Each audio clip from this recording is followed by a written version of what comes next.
primeiro inscrito, que é o senhor Job Figueiredo Alves, da Energisa, gerente de regulação da Energisa. Boa tarde a todos. Eu não vou entrar aqui no detalhe da proposta, porque as apresentações da Camila e do Jorge já foram suficientes para o entendimento da matéria. Mas eu gostaria de frisar um ponto que está destacado na nota técnica da ANEEL, que é aquele último item ali, quando ele diz que o estabelecimento de uma tarifa com preços diferenciados por postos tarifários só é vantajosa para os consumidores que podem alterar seus hábitos de consumo. Em relação à proposta dessa audiência pública, um ponto que nos causou apreensão foi a possibilidade da opção pela modalidade tarifária branca de qualquer consumidor do grupo B. Os consumidores do grupo B, diferentemente da proposta anterior, agora nessa proposta da ANEEL tem uma liberdade maior de opção. Então nós podemos ter o consumidor baixa renda, que antes não era contemplado, agora está contemplado, o que aumenta em relação ao universo de consumidores de uma distribuidora, aqueles que podem optar por essa nova modalidade. Então nós buscamos fazer uma análise do impacto dessa nova proposta da ANEEL, em termos dos mercados das distribuidoras do Grupo Energisa, especialmente uma distribuidora do Sudeste, a Energisa Minas Gerais, e uma distribuidora do Nordeste, a Energisa Sergipe. E nós concentramos o nosso foco em consumidores de duas faixas de mercado, de 0 a 79 kWh e de 79 a 220 kWh.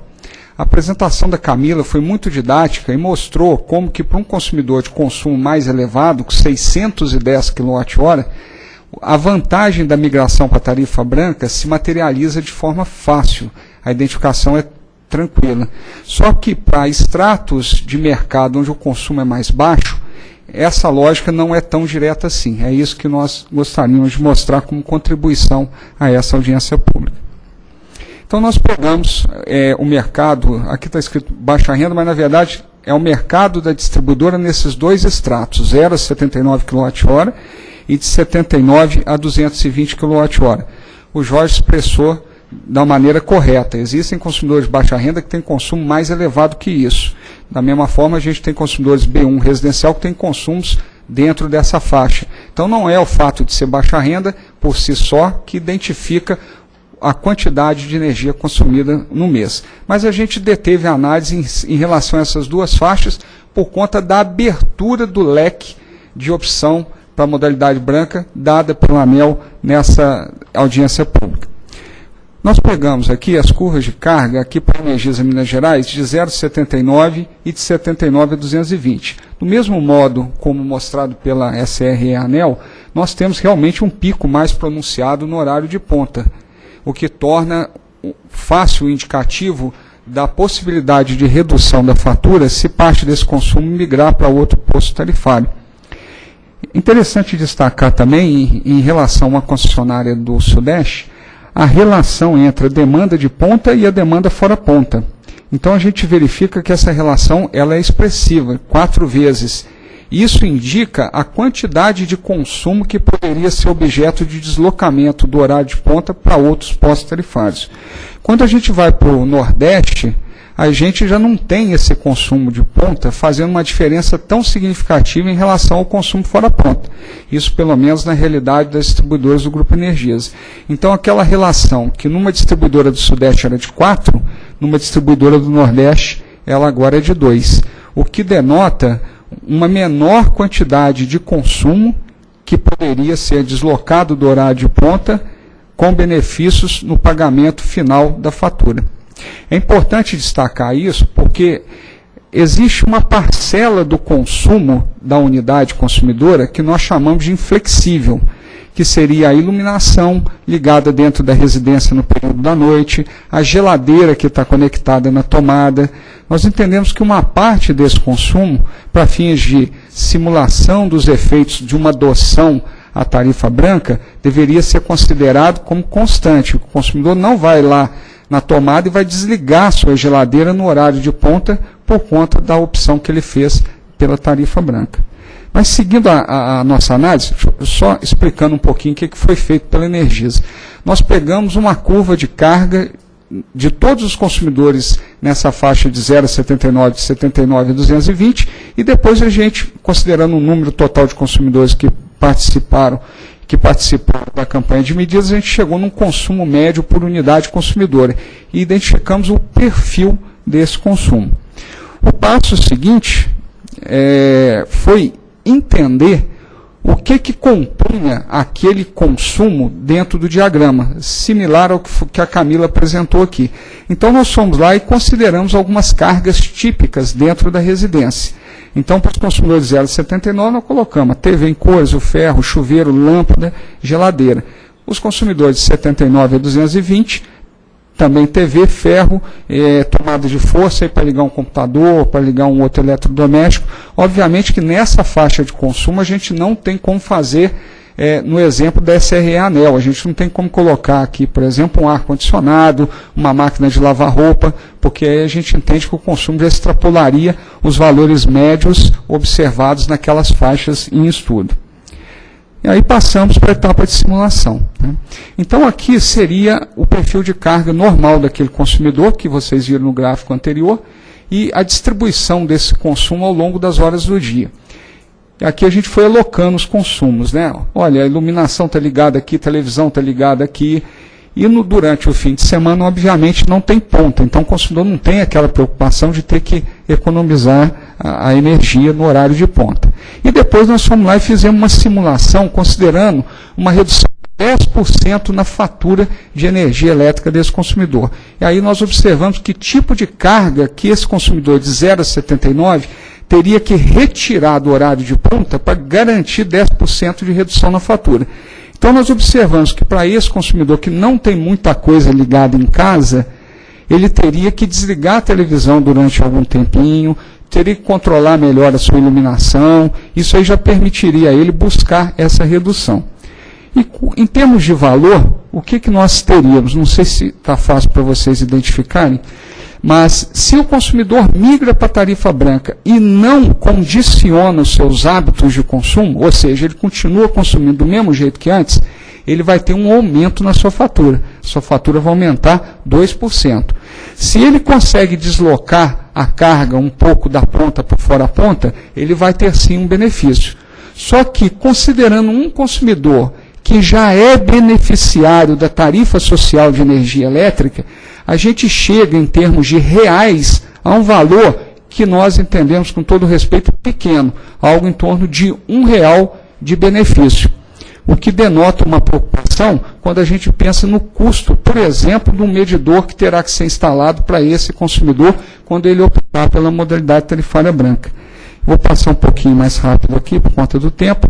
O consumidor de 79 a 220 kWh, ele já, só de tirar o banho no horário da noite, deslocar, por exemplo, o posto intermediário, isso já permitiria a ele uma redução na fatura em torno de 10%. O que mostra que o conceito da tarifa branca, ele é correto. Ele realmente permite ao consumidor uma redução da sua tarifa, uma redução de investimentos na expansão da rede. O problema é quando a gente analisa a aplicação da tarifa branca para consumidores que têm um consumo menor. A gente avalia o ganho obtido pelo consumidor frente ao custo do atendimento.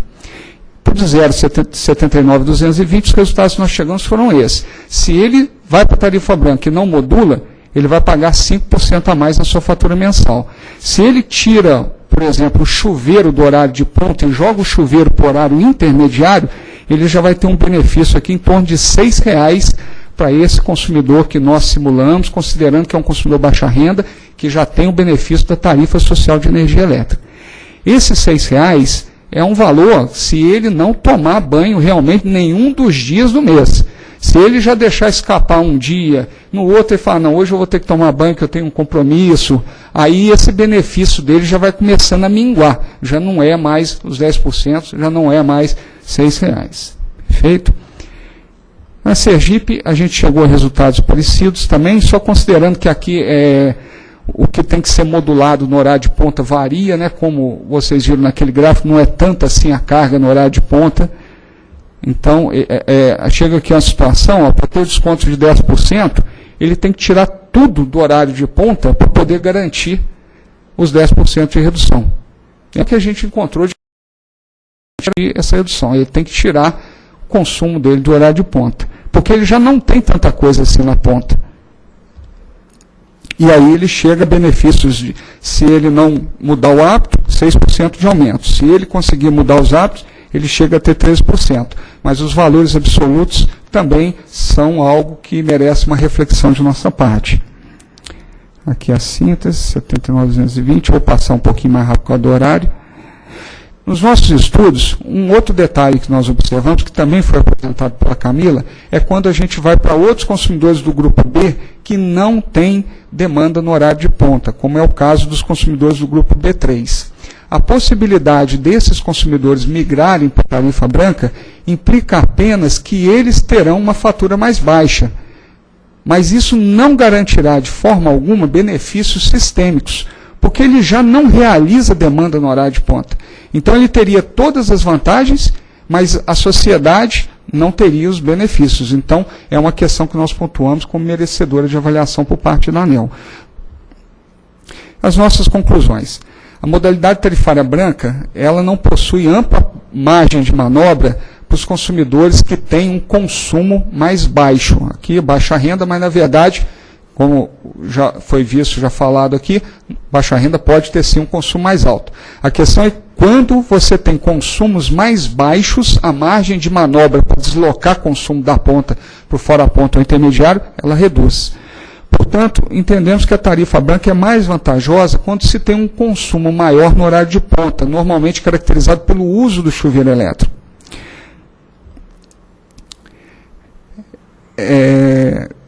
Fica na nossa impressão, isso até corroborado na nota técnica da ANEEL, é que fica difícil para o consumidor, em algumas situações, como nós constatamos na simulação, deixar de consumir na ponta. Uma parte do consumo dele é inflexível. Para ele garantir uma redução na fatura, ele teria que se sacrificar por demais, teria que ter uma disciplina espartana para não realizar aquele consumo no horário de ponta. Essa é a nossa preocupação quando mencionamos consumidores que têm um consumo baixo. Outros riscos associados a essa proposta da ANEEL de abrir a tarifa branca para todo o mercado do grupo B, à exceção da iluminação pública. Primeiro é o risco do efeito manada. É aquele cunhado que chega na festa e vai contar vantagem dizendo, poxa, pus um medidor de tarifa branca lá em casa, estou pagando 1/3 do que eu pagava antes. Então as pessoas já acham que isso é automático, basta pôr o medidor que vai pagar menos. A gente sabe que não é isso. É aquele ponto que eu frisei no meu primeiro slide. Só é vantajoso se o consumidor consegue mudar os seus hábitos de consumo. Então, nós ficamos com receio de uma notícia veiculada na imprensa, dando ciência do início da modalidade, provoque junto ao mercado consumidor uma busca por essa nova modalidade. Quem trabalha no setor elétrico desde o século passado, como eu, há de se lembrar daquele episódio das garrafas PET de 2 litros cheias de água que eram colocadas em cima do padrão, porque diziam que isso fazia reduzir a fatura mensal da distribuidora. Ainda hoje a gente anda em determinadas localidades e a gente ainda acha aquelas garrafinhas PET de 2 litros cheias de água em cima do padrão de energia. Um risco que nós vemos também é o retorno à tarifa convencional. O consumidor pede para ir para a branca, e aí ele verifica que não deu efeito nenhum, e na verdade ele está se sacrificando ali, mudando o banho dos meninos e tudo, e aí ele quer voltar. Aí nós já fizemos o investimento da troca do medidor, já pusemos um outro medidor lá que tem um custo bem mais alto do que o medidor convencional. E aí? E esse investimento que foi feito? E o medidor que foi retirado?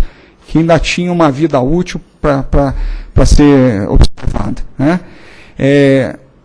Outra questão é o subsídio da tarifa social de energia amortecendo as vantagens da tarifa branca, que, como eu mostrei para vocês na nossa apresentação. Quando o consumidor já tem esse benefício tarifário, o impacto na fatura dele reduz um pouco. Então, não é assim tão direta a leitura do benefício da tarifa branca.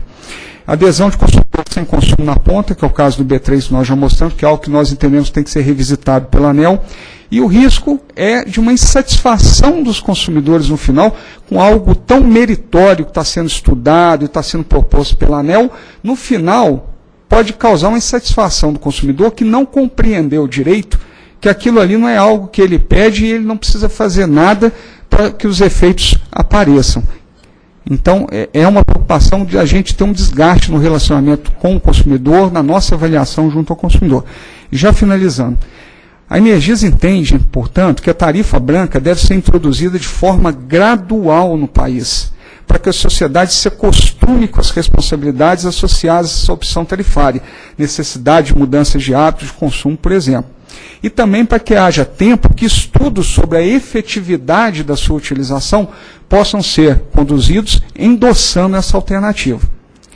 Na nossa visão, a tarifa branca poderia inicialmente ser facultada para consumidores do grupo B1 que tenham um consumo superior a 300 kWh mês. Esse número, obviamente, pode ser melhor avaliado pela ANEEL em função das especificidades de outras distribuidoras. E após um período de vigência de 24 meses dessa nova modalidade tarifária, estudos deveriam ser conduzidos para verificar a efetividade dos resultados alcançados com essa nova modalidade tarifária no país. Lembro que em 2014 nós já teremos o advento das bandeiras tarifárias. E aí a sobreposição desses dois aprimoramentos metodológicos podem contribuir para que dúvidas surjam na cabeça do consumidor com problemas do entendimento do que é a metodologia da tarifa branca, com riscos para o relacionamento comercial e a satisfação dos clientes. A própria ANEEL, nós entendemos, tem preocupação em relação a essas questões da tarifa branca. Isso está exposto lá na nota técnica, então aqui. E além disso, a ANEEL tem uma norma de organização interna, que é a de análise de impacto regulatório. Então, nós estamos confiantes que essa contribuição da Energisa será avaliada, porque até por força dessa norma de organização, a ANEEL precisa avaliar a necessidade e as consequências da regulação que está sendo proposta, verificando se os benefícios potenciais da medida excedem os custos estimados de implementação dos equipamentos de medição, e bem como se, entre todas as alternativas avaliadas para alcançar o objetivo da regulação proposta, essa ação, da forma como está aqui, é a mais benéfica para a sociedade. Muito obrigado e peço desculpas por ter tomado mais do que o meu tempo